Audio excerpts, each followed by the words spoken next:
श्री कागभूषुंड जी महाराज गरुड़ जी महाराज को मानस रोगों का परिचय बताया और कहा कि इस मानस रोग को नियम, धर्म, उत्तम आचरण, तपस्या, ज्ञान, यज्ञ, मंत्रानुष्ठान, दान और करोड़ों भी साधन औषधियां हैं, इनके द्वारा दबाया जा सकता है, जड़ से नष्ट नहीं किया जा सकता। जो कल मानस रोगों का वर्णन हुआ,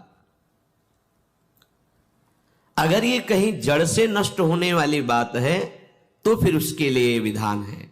भगवान की कृपा से सदगुरुदेव का वरण कर लेने को मिल जाए।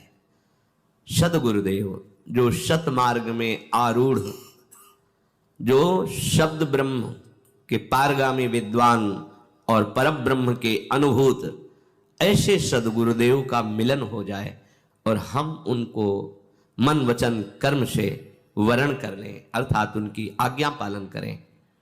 यह जड़ से मानस रोग नष्ट होने का उपाय है। सदगुरु रूपी वैद्य का वरण, उनके आज्ञा वचन उपदेश नाम मंत्र रूपी औषधि का श्रद्धा विश्वास पूर्वक सेवन, परहेज, शास्त्र के विरुद्ध कोई भी भोग स्वीकार न करना, कोई भी शास्त्र विरुद्ध आचरण न करना, ये परहेज। ऐसा करोगे तो ये मानस रोग नष्ट हो जाएंगे जड़ से। आप मानस रोग रहित हो रहे हैं, इसकी पहचान तो जैसे किसी का बुखार या रोग आदि हटता है तो उसकी भूख खुलती है, भोजन अच्छा लगने लगता है। तो जाने जब आपको किसी भी भोग में भोगने की रुचि न रह जाए तो जानना मानस रोग नष्ट हो गए हैं। नित्य नवीन प्रभु के नाम जप में, लीला गुण श्रवण में, गायन में रुचि बढ़ती जाए, भोगों में अरुचि हो जाए। विषय भोग, निद्रा, हंसी, जगत प्रीति, बहुबात अच्छा नहीं लगता। जानो आपका मानस रोग ठीक हो रहा है। कब? सदगुरु रूपी वैद्य, उपदेश वचन नाम मंत्र रूपी औषधि और निषिद्ध भोगों का त्याग रूपी परहेज, तो ये रोग नष्ट हो जाएगा। पहचान रोग नष्ट होने की, समीप पे भोग उपस्थित होने पर भी भोगों के भोगने में रुचि ना होना, भोगों में सुख बुद्धि ना होना, तो मानो आपका मानस रोग ठीक हो रहा है। जब मनुष्य निर्मल ज्ञान को प्राप्त होता है तो उसके हृदय में प्रभु श्री हरि की प्रेम लक्षणा भक्ति जागृत हो जाती है, जागृत होकर छा जाती है, हृदय प्रेममय हो जाता है। भगवान शंकर, ब्रह्मा जी, सुखदेव जी, सनकादि, नारद जी और भी जो ब्रह्म विचार परायण महर्षि मुनिजन हैं, हे पक्षीराज गरुण जी, इन बड़े बड़े महापुरुषों का मत है कि भगवान के चरण कमलों में प्रेम हो जाना ही समस्त साधना शास्त्रों का फल है।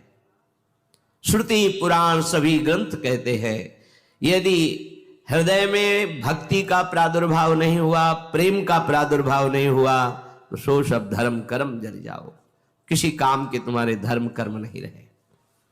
कभी तुम जो निज सुख है उसका अनुभव नहीं कर पाओगे। और निज सुख बिन मन होई के थेरा, मन तुम्हारा भटकाता हुआ न जाने कितनी योनियों में लोक लोकांतर में तुम्हें दुख देगा। बिना प्रभु के चरण कमल में प्रेम हुए सुख का कहीं लवलेश मात्र आपको लोक लोकांतर में कहीं भी भटक लो नहीं मिलेगा। ये सब संतों का, ग्रंथों का एक मत है। वैसे कछुए की पीठ में बाल नहीं उगते हैं, पर कागभूषुंड जी कह रहे हैं ऐसा हो जाए, बांझ के पुत्र नहीं होता है, तभी उसे शब्द संबोधन किया जाता है। बोले बांझ के पुत्र ने किसी को मार डाला, ऐसा भी हो सकता है?